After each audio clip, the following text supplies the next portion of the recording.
নমস্কাৰ। আজি আমি ক্লাছ 6ৰ 7 নম্বৰ পাঠৰ ভগ্নাংশৰ দুটান প্ৰশ্ন সমাধান কৰিম। বিশেষকৈ 143 পৃষ্ঠাত থকা কেইটান প্ৰশ্ন আমি সমাধান কৰিম। 143ৰ 1 নম্বৰটো ইতিমধ্যে আমি আগৰ পাঠত আলোচনা হৈছে। সদৃশ আৰু অসদৃশ ভগ্নাংশ বাছি উলিয়াব দিছে। যিবোৰ ভগ্নাংশৰ হৰবোৰ একে হয়, সমান হয় বা একে হয়, সেইবোৰ হৈছে সদৃশ ভগ্নাংশ, আৰু যিবোৰ ভগ্নাংশৰ হৰবোৰ বেলেগ বেলেগ হয় সেইবোৰ হৈছে অসদৃশ ভগ্নাংশ। মানে এইবোৰ এতিয়া অসদৃশ ভগ্নাংশ। এতিয়া আমি 2 নম্বৰ চাম। 2 নম্বৰ প্ৰশ্নটো দুটা ভগ্নাংশ দি আছে, তাৰে কোনটো ডাঙৰ উলিয়াব দিছে।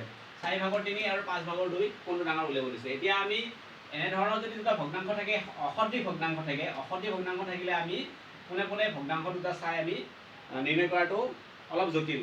কিন্তু যদি সদৃশ হয় খুব সহজতে আমি উলিয়াব পাৰোঁ। আমাক যদি সোধে 4/3 আৰু 4/2, কোনো এটা বস্তু 4/3 আৰু 4/2 কোনটো ডাঙৰ হ'ব বুলি ক'লে আমি যিহেতু এটা সদৃশ হৈ আছে, আমি লগে লগে ক'ব পাৰোঁ 4/3 ডাঙৰ হ'ব। কাৰণ দুটা সমান আপেল আমি যদি 4/3 টুকুৰা লওঁ, এজনে যদি 4/2 টুকুৰা লয়, 3 টুকুৰা লওঁ, এজনে ডাঙৰ হ'ব।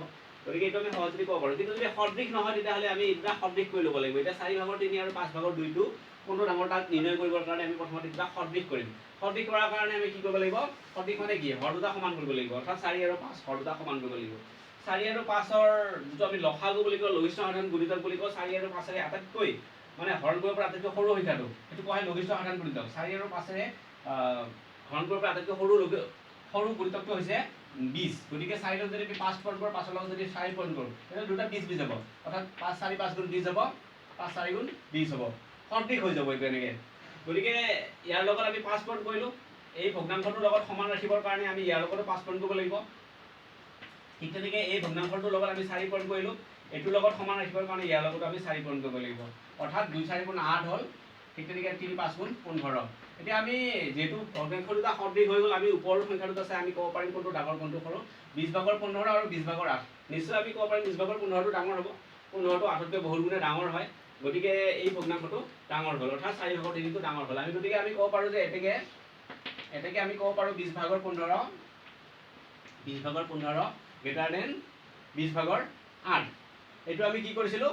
পূৰণ কৰি ওলাইছিলোঁ। এইটো লঘিষ্ঠ আকাৰত যদি আমি লিখিব পাৰে তেতিয়াহ'লে 20/15 ঠাইত আমি লিখিব পাৰোঁ 4/3, অৰ্থাৎ 5ৰে যদি হৰণ কৰোঁ, 5 4 গুণ 20, 5 3 গুণ 15। ঠিক তেনেকৈ আকৌ যদি এইটোক আমি 4ৰে হৰণ কৰোঁ, আকৌ যদি আমি ইয়াক 4ৰে হৰণ কৰোঁ, 5/2, 2 5 গুণ 10, 4 5 গুণ 20, 4 2 গুণ 8।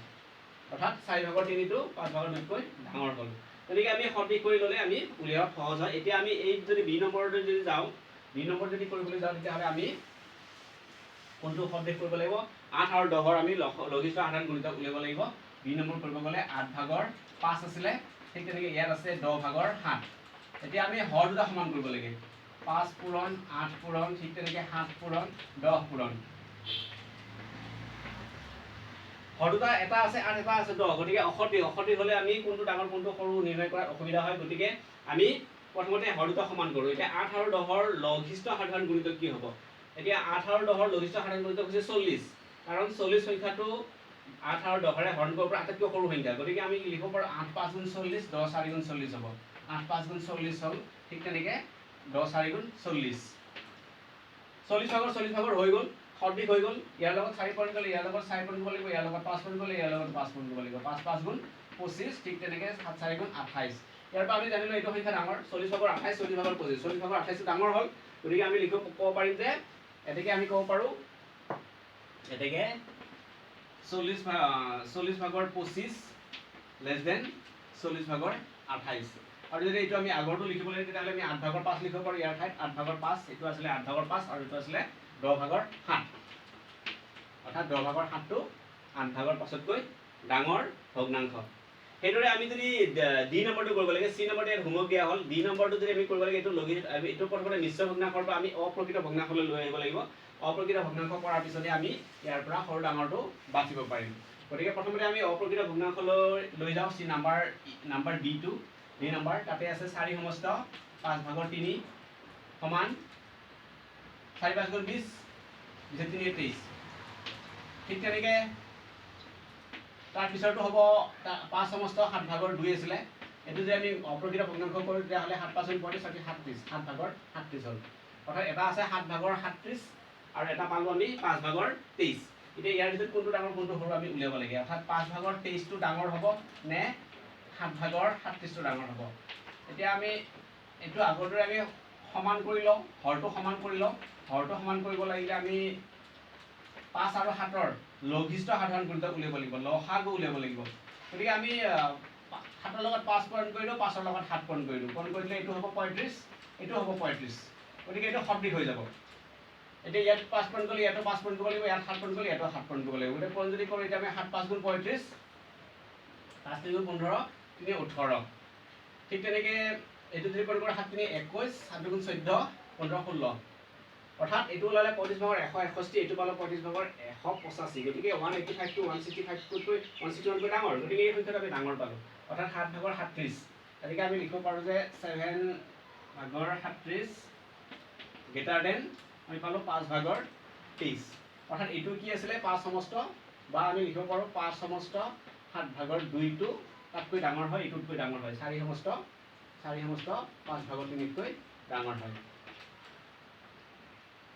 ইয়াৰ পিছত আমি ইয়াৰ 3 নম্বৰলৈ যাওঁ। 3 নম্বৰ ইয়াত দুটা প্ৰশ্ন থাকিলে, চি আৰু ই নম্বৰ থাকিলে। চি আৰু ই হোমৱৰ্ক হিচাপত কৰিবলৈ দিয়া হ'ল। ইয়াৰ পিছত আমি 3 নম্বৰ প্ৰশ্নলৈ যাওঁ। 3 নম্বৰ প্ৰশ্ন দিয়া আছিলে লঘিষ্ঠ আকাৰলৈ নিয়া।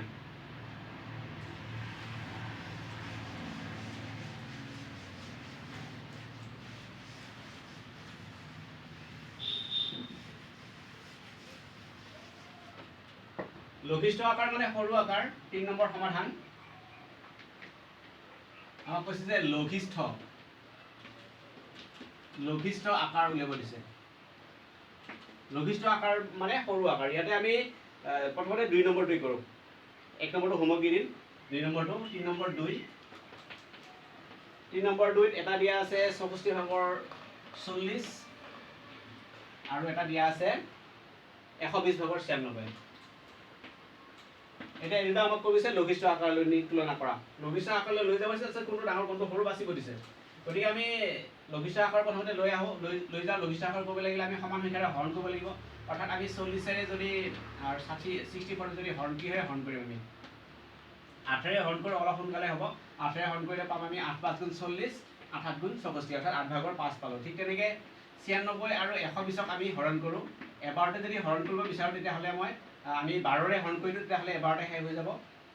12ৰে হৰণ কৰিলে অৰ্থাৎ 12 8 গুণ 96, 12 10 গুণ 120। আৰু আমি এবাৰ হৰণ কৰোঁ, 2ৰে হৰণ কৰোঁ। 2ৰে হৰণ কৰিলে 5 ভাগৰ 4। এটা পালোঁ 5 ভাগৰ 4 আৰু এটা পালোঁ 8 ভাগৰ 5। এতিয়া ইয়াৰ ভিতৰত আমি তুলনা কৰিব লাগে কোনটো ডাঙৰ কোনটো সৰু। এইটো ডাঙৰ সৰু যদি বাচিব লাগে 8 ভাগৰ 5 আৰু পালোঁ 5 ভাগৰ 4। 5 আৰু 8ক আমি সমান কৰিব লাগিলে আমি উভয়ৰ লগত পূৰণ কৰিব লাগিব। অৰ্থাৎ 5ৰ লগত 8 পূৰণ কৰোঁ, 8ৰ লগত 5 পূৰণ কৰিলোঁ। পূৰণ কৰিলে এইটো হ'ব 40 ভাগৰ, এইটো হ'ব 40 ভাগৰ। ইয়াৰ লগত 8 পূৰণ কৰিলে ইয়াতো 8 পূৰণ কৰিম, ইয়াৰ লগত 5 পূৰণ কৰিলে ইয়াৰ লগতো 5 কৰিম। গতিকে 5 5 গুণ 25 হয়, 8 4 গুণ 32 হয়। আমি দেখিলোঁ যে এইটো ডাঙৰ হ'ল। 40 ভাগৰ 32, 40 ভাগৰ 25তকৈ ডাঙৰ হয়। গতিকে আমি গম পালোঁ 5 ভাগৰ 4, অৰ্থাৎ 5 ভাগৰ 4 গ্ৰেটাৰ দেন 8 ভাগৰ 5। 8 ভাগৰ 5তকৈ ডাঙৰ হ'ল। গতিকে 3 নম্বৰ 1টো হোমৱৰ্ক দিয়া হ'ল। ঠিক তেনেকৈ 4 নম্বৰত উলিয়াব দিছে ঊৰ্ধ্বক্ৰম, অধক্ৰম আৰু ঊৰ্ধ্বক্ৰম। 4 নম্বৰ দিয়া আছে অধক্ৰম, ডাঙৰৰ পৰা সৰুলৈ সজাব লাগে। আৰু 5 নম্বৰ দিছে ঊৰ্ধ্বক্ৰম, সৰুৰ পৰা ডাঙৰলৈ সজাব লাগে। গতিকে প্ৰথমতে আমি শব্দ দুটা অৰ্থটো মনত ৰাখিলে হ'ল। অধক্ৰম বুলি ক'লে আমি ডাঙৰৰ পৰা সৰু। 5 নম্বৰ এ আমাক কৰিব দিছে অধক্ৰম।